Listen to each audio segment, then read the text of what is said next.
Assalamualaikum my dear students, I hope you all are doing well. Welcome to the Calculus 4x4 GPA lecture series. I hope कि आपको ये lecture series काफ़ी ज़्यादा productive लग रही होगी और आपकी जो है वो कैलकुलस की तैयारी काफ़ी ज़्यादा अच्छी चल रही होगी। तो अगर ऐसा हो रहा है तो हमारे चैनल को लाजमी सब्सक्राइब लाइक शेयर ज़रूर करें और अपने उन दोस्तों के साथ शेयर करें जो कैलकुलस में काफ़ी ज़्यादा स्ट्रगल करते हैं। और अगर आप मुझसे पर्सनलाइज ट्यूशन लेना चाहते हैं कैलकुलस के लिए तो दिस इज़ माई नंबर, ये आप जो है वो व्हाट्सएप नंबर मेरा नोट कर सकते हैं और इस पर आप मुझसे कॉन्टैक्ट कर सकते हैं।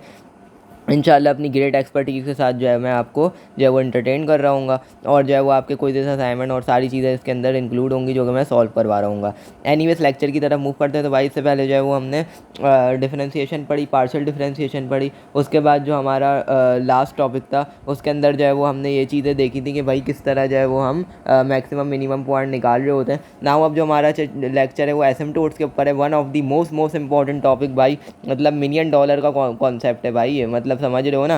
तो किसी भी यूनिवर्सिटी में आप पढ़ो कैलकुलस के लिए ये वाला टॉपिक लाजमी याद है, इसको कभी भी मत छोड़ना, इससे सवाल लाजमी आएगा, सही है। और एसिम्प्टोट्स को जो है वो बिल्कुल भी अच्छे से हमें पता ही नहीं होता होते क्या है, क्योंकि हमने जो है वो अच्छे से ना इंटर में हमें पढ़ाया जाता है ट्यूशन वाली बात, तो अल्लाह माफ़ करे क्या ही बोलूँ मैं, अल्लाह हिदायत दे उनको, ठीक है। तो कोई भी आपको एसिम्प्टोट्स वाला टॉपिक सही से नहीं पढ़ाता, जिसकी वजह से क्या होता है कि हमें जो है वो काफ़ी ज़्यादा मुश्किलात का सामना करना पड़ता है।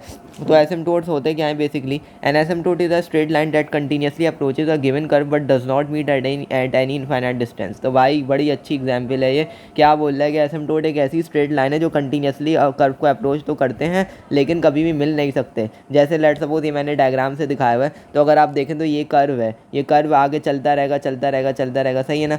और ये जो लाइन है ये भी आगे चलती रहेगी चलती रहेगी चलती रहेगी साथ साथ, लेकिन कभी भी दोनों मिलेंगे नहीं, मतलब कभी भी क़यामत तक नहीं मिलेंगे, सही है। तो बड़ी अच्छी मिसाल समझ लो ये, तुम भी जिसके पीछे भाग रहे हो वो साथ साथ चलते तो रहोगे यूनिवर्सिटी तक, लेकिन यूनिवर्सिटी ख़त्म होने के बाद कभी मिलोगे नहीं, ठीक है।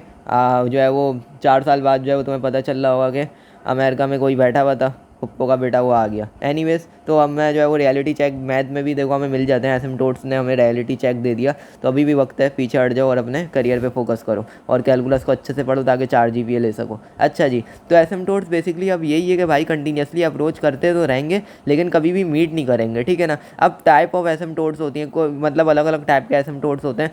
पहला एसिम्प्टोट होता है parallel to x axis. Parallel to x axis आपको मैं अगर बताना चाहूँ तो भाई आपने स्ट्रेट लाइन वाला जो टॉपिक था चैप्टर नंबर 2 सेकंड ईयर के अंदर, तो उसके अंदर आपने काफ़ी डिटेल में पढ़ा था कि पैरेलल टू एक्स एक्सिस वाली लाइन कौन सी होती है। लेट सपोज ये वाली स्ट्रेट लाइन जो होती है वो पैरेलल टू एक्स एक्सिस है, क्योंकि एक्स एक्सिस मेरा ये रहा, इसके पैरेलल आ गई तो ये एक्स एक्सिस के पैरेलल जो है वो एसिम्प्टोट बन जाएगा।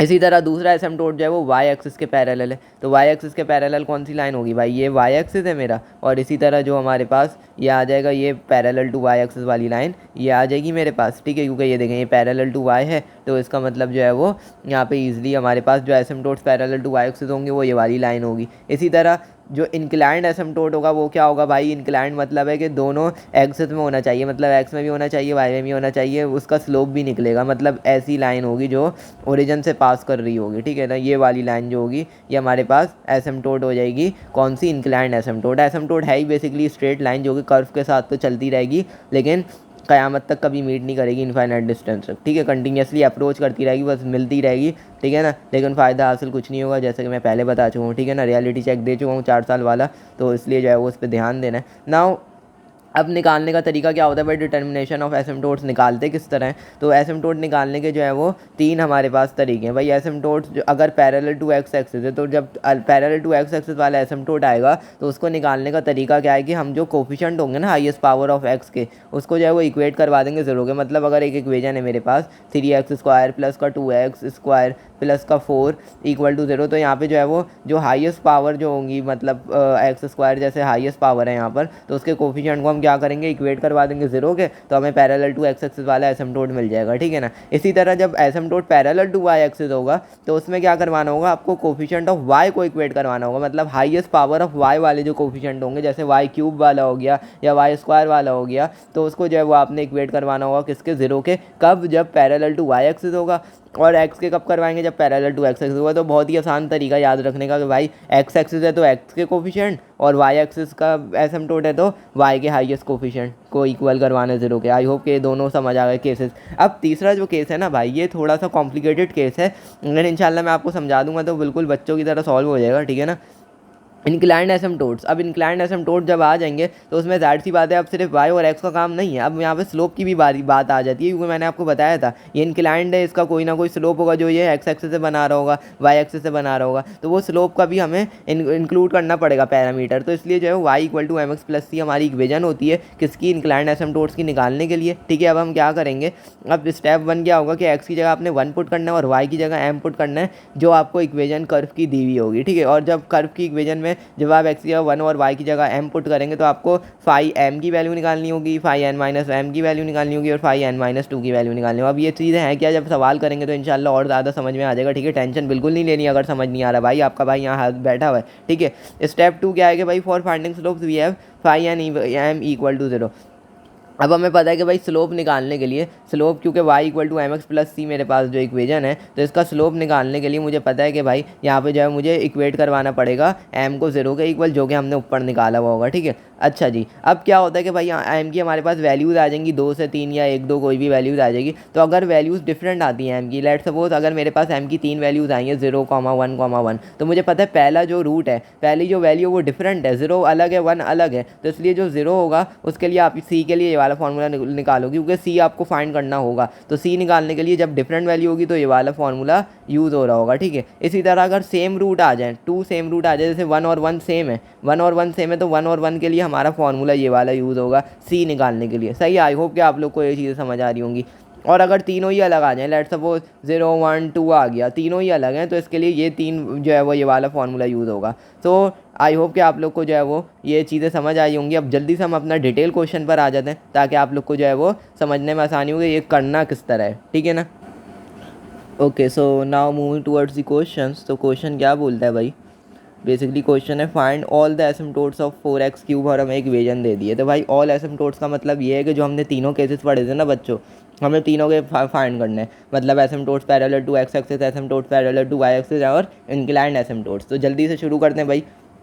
पहला हमारे पास था asymptotes parallel to x axis, और इसका तरीका बहुत ही आसान था, मैंने आप लोग को बता दिया था कि हाईएस्ट पावर जो है वो एक्स के कोफिशिएंट उसको 0 के इक्वल करवाना है। तो हाईएस्ट एक्स का जो है वो एक्स क्यूब है, तो इसका जो कोफिशिएंट क्या है भाई 4 है, तो 4 इक्वल टू 0 आ जाएगा। अब अगर आप मुझे बताएं तो क्या ये कोई इक्वेशन बन रही है, नहीं बन रही सर, ये तो कोई बात ही नहीं है। तो इसका मतलब आप लिख दोगे नॉट पॉसिबल, यहाँ पे लिख दोगे not possible, no any asymptotes parallel to x axis, या ये भी लिख सकते हो। इसी तरह दूसरे पॉइंट, अब हम दूसरे की बात करें तो asymptotes parallel to Y axis. तो पैरेलल टू वाई एक्सिस में क्या करना था भाई, वाई के जो हाईएस्ट कोफिशिएंट थे, हाईएस्ट पावर के कोफिशिएंट थे उसको लेना था। तो वाई जो है वो का हाईएस्ट कोफिशिएंट कौन सा है, वाई स्क्वायर, यहाँ पे वाई क्यूब है यानी 1 है, तो मतलब -1 इक्वल टू 0। तो ये भी कोई हमारे पास एक इक्वेशन नहीं बन रही, तो इसका मतलब नॉट पॉसिबल आ जाएगा यहाँ पर भी, मतलब कोई जो है वो पॉसिबल एसिम्प्टोट्स नहीं है parallel to Y axis. Now अब हमने दोनों केसेस देख लिए। नाउ थर्ड वन की बात करें तो थर्ड वन क्या है भाई, थर्ड वन हमारे पास है इंक्लाइंड एसिम्प्टोट। ठीक है ना, तो इंक्लाइंड एसिम्प्टोट निकालने का जो तरीका था वो थोड़ा सा लंबा था, और इसी के अंदर जो है वो हम डिटेल में जा रहे होंगे। तो इंक्लाइंड एसिम्प्टोट्स की पहले तो हमें इक्वेशन पता थी, क्या थी भाई, y equal to m x plus c. तो यहाँ पे जो है वो देखो x और y का तो कोई मसला नहीं है, लेकिन यहाँ पे मुझे पता है इस इक्वेशन को सॉल्व करने के लिए मेरे पास एक m की वैल्यू होनी चाहिए और एक c की वैल्यू होनी चाहिए, मतलब m और c के लिए सारा काम यहाँ पे हो रहा होगा। सारी समस्या जो वो यही है कि भाई m और c की वैल्यू निकालनी है किसी भी तरह। उसको निकालने का जो तरीका बताया था वो क्या बताया था, अगर मैं आपको दोबारा से स्टेप्स दिखा दूं तो ये देखें हमारे पास क्या तरीका था भाई, कि हमें जो है वो फाई एन एम निकालना है। ठीक है, ये फाई एन एम है क्या, मैं आपको बता देता हूँ। लेट से अगर मैं बताऊँ तो भाई फाई एन एम जो है ना बच्चों, हमारे पास फाई एन एम जो है वो यहाँ पे होता है, जो एन है हमारे पास, एन जो होता है वो हाईएस्ट को पावर होती है, मतलब हाईएस्ट पावर ऑफ जो है वो इक्वेशन के अंदर हाईएस्ट पावर टोटल मिला के, मतलब किस तरह मैं बताना चाह रहा हूँ। अगर इस इक्वेशन को मैं दोबारा यहाँ राइट कर दूँ, लेट से मैंने यहाँ पे जो है वो दोबारा से लिख दिया इक्वेशन को, 4x क्यूब माइनस का 3xy स्क्वायर माइनस का y क्यूब प्लस का 2x स्क्वायर माइनस का xy प्लस का माइनस का xy और माइनस का y स्क्वायर इक्वल टू 1 है, तो इसको इधर ही ले आते हैं। ठीक है, तो हो जाएगा -1 इक्वल टू 0। तो एक इक्वेशन मैंने लिख दी। अब क्या बोल रहा है भाई, फाई एन एम जो होता है बच्चों हमारे पास, वो क्या होता है कि एन जो होता है बेसिकली ये रिप्रेजेंट कर रहा होता है हाईएस्ट पावर। हाईएस्ट पावर किसकी भाई, हाईएस्ट पावर ये रिप्रेजेंट कर रहा होता है कोफिशिएंट की, मतलब highest coefficient, highest power of variable के कोफिशिएंट। मतलब क्या लिखना चाह रहा हूँ मैं, लेट सपोज यहाँ पे हाईएस्ट पावर क्या है, क्यूब है, और इसी तरह यहाँ पे क्या है, जो बच्चे 2 बोलेंगे भाई अपने मुंह पे चमाट मार लेना, ट्यूशन वाली बाजू ने बिल्कुल फ्यूचर तबाह कर दिया भाई। यहाँ पे 2 नहीं होगा, एक्स की भी 1 है तो 1 + 2 यानी 3 हाईएस्ट पावर है, ठीक है। कंबाइन करके देखी जाती है जब 2 वेरिएबल मल्टीप्लाई हो रहे होते हैं। आई होप ये चीज़ पता होगी। नाउ यहाँ पे भी 3 है, इधर यहाँ पे 2 है, यहाँ पे 2 है, और यहाँ पे भी जो है वो 2 है, और यहाँ पे तो 0 1 के साथ कुछ है नहीं। तो हाईएस्ट कोफिशिएंट हमें लिखने होंगे। हाईएस्ट कोफिशिएंट हम किस तरह लिखेंगे, हाईएस्ट कोफिशिएंट हम लिखेंगे भाई जैसे कि 4x³ है हमारे पास, तो 4x³ आ जाएगा। इसी तरह हमारे पास 3xy² है तो ये आ गया। इसी तरह माइनस का y³ है तो ये आ गया हमारे पास। सही है। आई होप कि आपको समझ आ रही होंगी चीज़ें, मैं बताना क्या चाह रहा हूँ आपको। तो यहाँ पे जो है वो आपने इस तरह इसको सॉल्व कर लेना है। नाउ अब n जो था वो हाईएस्ट था। हाईएस्ट मतलब क्या था कि 3 हमारे पास हाईएस्ट थी ना, 3 पावर हाईएस्ट थी। हाईएस्ट कोफिशिएंट की जो हाईएस्ट वेरिएबल की जो पावर थी वो 3 थी, तो 5 हमने शुरू किया है। तो 5 से जब हमने शुरू किया है तो अब हम n-1 पे जाएंगे यानी 5 पे जाएंगे। और कब तक जाना है, जब तक 5 ना आ जाए। मतलब अगर हम 4 से जाते, 4 से जाते तो हम 4 निकालते, 3 2 1 0। लेकिन अभी हम 3 से जा रहे हैं तो हम 2 निकालेंगे, 1 निकालेंगे और 0 निकाल लेंगे। सही है ना। तो 5 2 x, y के लिए क्या करूँगा, मतलब हाईएस्ट पावर जो वेरिएबल है उसकी पावर 2 होनी चाहिए। तो यहाँ पे 3 आ रहा है, यहाँ पे भी 3 है, यहाँ पे भी 3 है। ये वाला जो है मेरे पास 2 है तो ये हो जाएगा 2x² माइनस का xy हो जाएगा। और यहाँ पे भी क्योंकि 2 है ना, 1 + 1 2, और यहाँ पे भी 2 है तो माइनस का y²। ठीक है, तो ये मेरे पास आ गया। नाउ 5 की वो सॉरी 5 1 की बात करें तो 5 1 के लिए हमें देखना पड़ेगा कि जो हमारे पास वेरिएबल की पावर 1 1 कहाँ आ रही है, 1 कहाँ आ रही है। मतलब यहाँ तो हमने देखा कि भाई यहाँ पे 2 थी तो हमने 2 वाले लिख दिए। अब 1 के लिए क्या करेंगे, 1 वाले देखेंगे तो 1 वाले कहीं पे मिल नहीं रहा मुझे, मतलब है ही नहीं। मतलब अगर सिंपल 2x होता या 5x होता या 3y होता तो इसमें मुझे पता है कि x की वैल्यू 1 हो जाती, x की पावर 1 हो जाती, तो ये वाले मैं यहाँ लिख सकता था। लेकिन यहाँ पे मुझे कोई भी ऐसा वेरिएबल नहीं दिख रहा है जिसके अंदर जो है वो कोई भी लीनियर हो, यानी x और y अकेला हो। और यहाँ पे मुझे क्या करना पड़ेगा, 0 लिखना पड़ेगा। सही है ना, क्योंकि कोई है ही नहीं। अच्छा, अब 5 की बात करें। 5 का मतलब ये है कि वेरिएबल ना हो लेकिन कोई नंबर हो, कोई नंबर मौजूद हो इक्वेशन में। तो अब मुझे दिख रहा है कि यहाँ पे जो है वो नंबर -1 मौजूद है, तो मैं यहाँ पे क्या करूँगा बच्चों, यहाँ पे मैं लिख दूँगा -1। ठीक है, तो अब मैंने जो है वो 5n की वैल्यूज़ निकाल ली हैं। अब मुझे क्या करना होता है, y की जगह जो है वो m पुट करना होता है, सॉरी x की जगह 1 पुट करना होता है और y की जगह m पुट करना होता है। तो क्योंकि ये दूसरा स्टेप है, आप लोग को मैं बता चुका हूँ, तो इसका मतलब क्या होगा कि y = m और x = 1 जब मैं पुट करूँगा तो मेरी इक्वेशन देखो क्या बन जाएंगी बच्चों। मेरी इक्वेशन बन जाएंगी 5 3 × m = 4 माइनस का 3m² माइनस का m³। ठीक है, ये बन जाएगी क्योंकि यहाँ पे आप पुट करो ना, x की जगह 1 पुट किया तो ये 4 बन गया, माइनस का 3 × 1 × m²,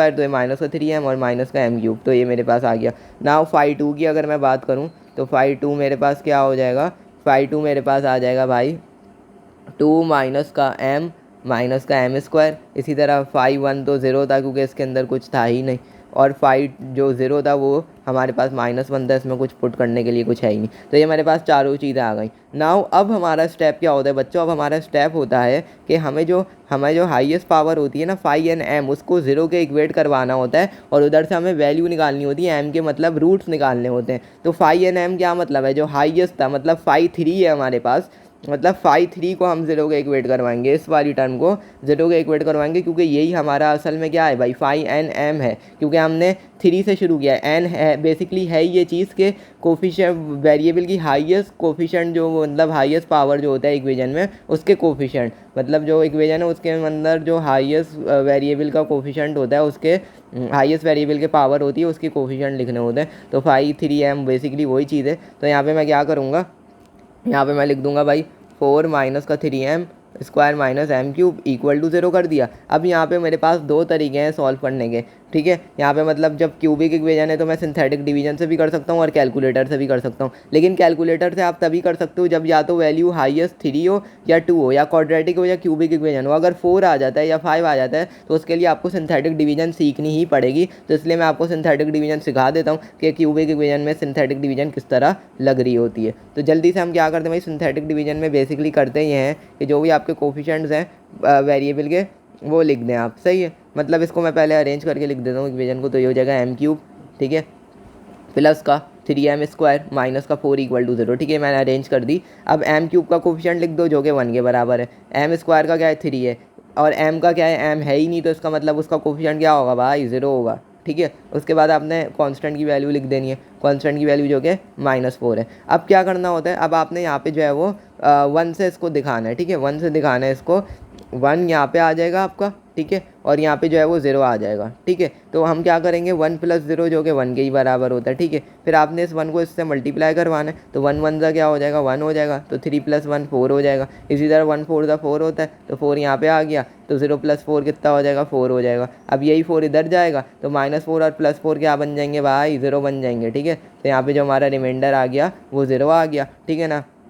अब ये जो हमारे पास ये कोफिशिएंट मिले इसको हम लिखेंगे इक्वेशन की फॉर्म में, यानी m² का कोफिशिएंट 1 हो गया, प्लस का 4m और प्लस का 4 इक्वल टू 0 आ गया। ये इक्वेशन आ गई। और एक जो रूट था m का वो 1 था, जो हमने खुद से लिया था सिंथेटिक डिवीजन करने के लिए। आई होप कि आप लोग को ये चीज़ समझ आई होगी कि किस तरह जो है वो मैंने जो है वो टैकल किया है। नाउ अब इस इक्वेशन को आप क्वाड्रेटिक इक्वेशन है, यहाँ पे आप मिडिल टर्म ब्रेक कर लो, क्वाड्रेटिक फार्मूला लगा लो, तो मैंने जो है वो सॉल्व कर लिया। तो इसका जो मुझे डायरेक्ट आंसर मिला मैं दिखा देता हूँ, -2 और -2 मिला है। ठीक है, m = -2 मिला है मुझे, मतलब अब मुझे यहाँ पे रिपीटेड रूट्स मिल गए हैं। और यहाँ पे आपको मैं बता चुका हूँ कि फार्मूला कौन सा यूज़ होना था। अब हमने m की वैल्यू निकाल ली है। अब हमारा नेक्स्ट स्टेप क्या होता है भाई, c की वैल्यू निकालना होता है। सही है, तो अब जल्दी से उस पर मूव कर जाते हैं।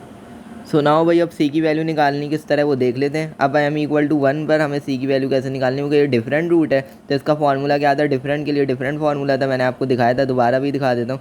तो डिफरेंट वैल्यूज़ ऑफ m के लिए क्या फार्मूला था भाई, -5n-1 × m divided by 5n dash, मतलब इसका डेरिवेटिव भी लेना है। तो मैं इसका फार्मूला आप लोगों के सामने लिख देता हूँ यहाँ पे, ताकि आप लोग को और ज़्यादा अच्छा समझ आ जाए।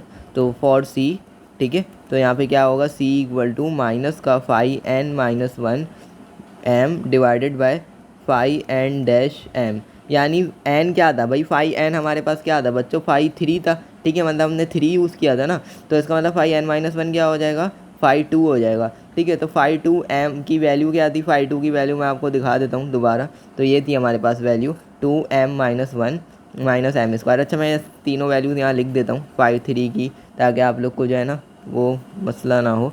तो 3m² माइनस का m³ और 5 2 की मेरे पास वैल्यू थी 2 - m²। ठीक है, और 5 1 की तो 0 थी।